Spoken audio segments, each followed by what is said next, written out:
about movies, videos, magazines, articles, anything like that. There comes in 10,000 different formats, right? They get some of it in XML, some of it in PDF, some of it comes in its own Mark 21 format, depending on where it's coming from. A bunch of different standards, for this kind of data transfer. What they did is they created a canonical JSON model that contains all the possible elements that might come in from any of these sources.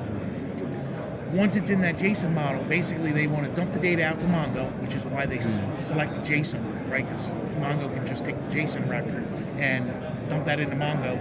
But they also needed to parse that JSON out into relational, then do a bunch of work to it, a bunch of aggregations, sorts, merges, lookups, and then write that data out to PostgreSQL for their analytics. So the good thing about their approach with that is that they build the process once it's in JSON, right? And I parse it out to relational and and they were doing a bunch of transformations to it. That process only needs to be built once. Once that process is built, they're happy with it. Now, when they get a new data source in, the only thing they have to do is do that first step where they convert whatever that source is to that canonical JSON. That's it. Once that's done, they just feed that into the data flow they've already created. Makes it very easy for them to, onboard a new data source. So that's what I'll kind of show you here. So if we come over here and we look, so this is an example of one of their source files. It's an XML. It's a huge XML. It's actually, they're 4 gigabytes zipped. 4 gigabytes zipped, which extracts out to well over 100 gigabytes, and they gave us 180 of these files in a directory and said, here, process all of those. I forget, it had 23 billion rows, or something that came out of it. But that was their process. But they were all the same, all the same formatted files, big, huge files, lots of different, So this is Medline. This is a medical publication. Every publication has multiple articles. Every article has multiple subjects. Every subject has multiple authors. They've got a bunch of different levels of hierarchy that they want to be able to traverse through. And then they provided me this, JSON schema.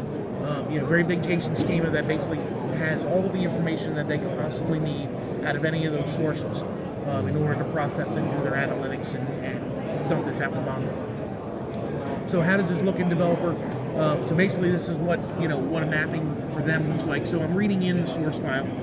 In this case, I'm reading in that Medline XML, right? Feeding that XML into a data processor which converts XML to JSON. Right? So XML is going to come in, JSON is going to come out. I then create a data processor that takes that JSON and converts it over to relational, right? To a relational view. I'm not actually writing it out to tables here. I'm just simply taking that hierarchical JSON structure coming in, and I'm creating parent-child star schema kind of format of that data coming out, because ultimately I need to write it to a RDBMS. I'm writing it to Postgres, or I'm writing it to Oracle. So now I've taken that JSON. So if you look at this transformation here, right, I just have one input, which is just taking that JSON input, and it's converting it out to all the different, instead of main value pairs, they're all in rows and columns, right? So now it's in a relational view. This is the parent record. I've got all the child records down here. You can see I've got the foreign keys and the primary key that matches up. So here's the parent primary key, right? And I create child keys, so I know exactly, hey, this came from JSON row 1, row 2, row 3. Okay, so let's see how do we create those. So if I go over here and I create a new transformation, all right? So this is where you saw the parser. Yeah. There's something called a parser. That's part of data quality. Okay. It has nothing to do with DT. It's a different type of parser. Okay. You're going to create a data process transformation. That is DT in development. Okay. So I create a data processor. Here I can create either a blank data processor or I can create a data processor using a whistle. Right? So I'm going to create, if I'm doing H2R, hierarchical to relational, or relational to hierarchical, I can use a wizard. In this case, we're actually taking XML and converting it to JSON. So we're doing hierarchical to hierarchical. So in that case, we have a capability called XPath. Okay? And if you've done any work with XML, you might be familiar with XPath. So XPath is a capability that's out there. Basically, we have XPath version 2 compliant everything is built into the data process transformation for doing exactly that for XPath. So if I go here and I create a blank data processor, you can see here it's just blank. I got an input and an output. If I go over here and create a new object, okay, you can see here I can create a new library object. So if I was doing, Swift or EDI, I would use a library. If I was parsing out, so in your case, you've got a flat file, you're going to be creating a script, basically a blank script. In our case, we're doing XPath. I need to do hierarchical to hierarchical. And basically it's going to say, okay, what's my source type? Okay, so again, I've already brought in, so this is the Medline XSD. I brought in the structure of that XML file that they have. That's my source. I choose the root segment. And then I go and says, okay, what am I converting it to? Okay, and in this case, I brought in that JSON information that they provided me. Okay, and again, I'm going to choose the JSON root segment for my output. I click finish, and this brings me up to the XMAP capability. Okay, we'll bring a little behind. So basically what I have is over here on the left-hand side is my JSON. Over here, is my XML. Over here on the right-hand side is my JSON. I now have this full XPath capability that says, okay, I'm going to start mapping up. So I'm going to link from this one-to-many relationship to this one-to-many relationship. It starts doing the business rules down here, right? So in this case, I created a repeating group, and within that repeating group, I want to map owner up to type, and I want to map status up to text. Okay, you can see here it's now creating maps that are underneath of that repeating group. Okay, full XPath compliance, so I can go up here and I can go to the XPath and I can run all these XPath functions that are available, for doing any kind of manipulation of the data. I can do that right here. Let me show you the one that's finished. So this is the one that I actually built for them. So, there was a lot that they wanted to do. Had a lot of business rules in there. Some of these values are hard-coded. You can see it here where I'm doing some concatenations and using variables and things like that. But I've got full capabilities to build out. They have some pretty complex rules, actually. Can we somehow parameterize that? So if I see some specific text value, can we somehow move it to parameter file? So we use it.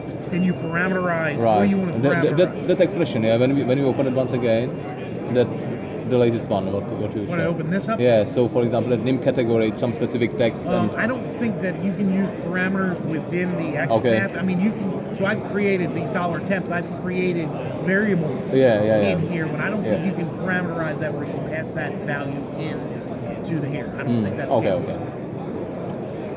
Okay, so here I've got that.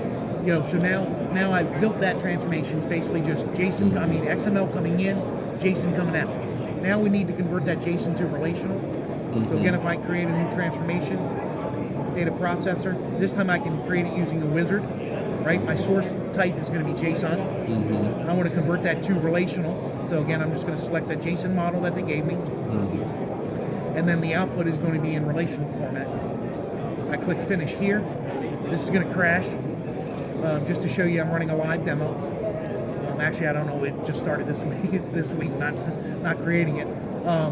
So I'll have to have time to fix it. But this is basically what this is what it creates. Right. So here's my JSON schema.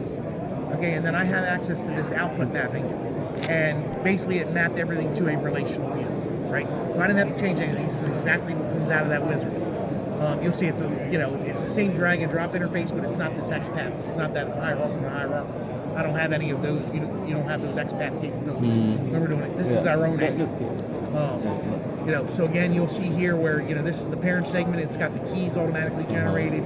These are all my child segments and all the foreign keys. Again, if I go to my mapping, basically it looks like this object. I've got one input, which is the JSON. It's creating all of my relational formatted output, and then I can actually do whatever business rules I need and write that to whatever target. How can I see the hierarchical structure on that between the tables which are created? Here right. You'll see. Well, each one of those tables is here. Okay, different. Clear. Okay, and then I've got primary key, foreign keys. So if I actually run the data viewer, so there's a data viewer capability. You click on any object in here, run data viewer, to show you what the data looks like. Right. So here I took XML and I created this JSON. Here I took that JSON and I now broke it out into all rows and columns. So you can see here. So this is the parent table. Okay. Here's the key for that. Here's the child segments, and this is what came from that original JSON record. So you can see all the foreign keys all match up. Okay, so now the data is out in relational, so now I can just write it out in my mapping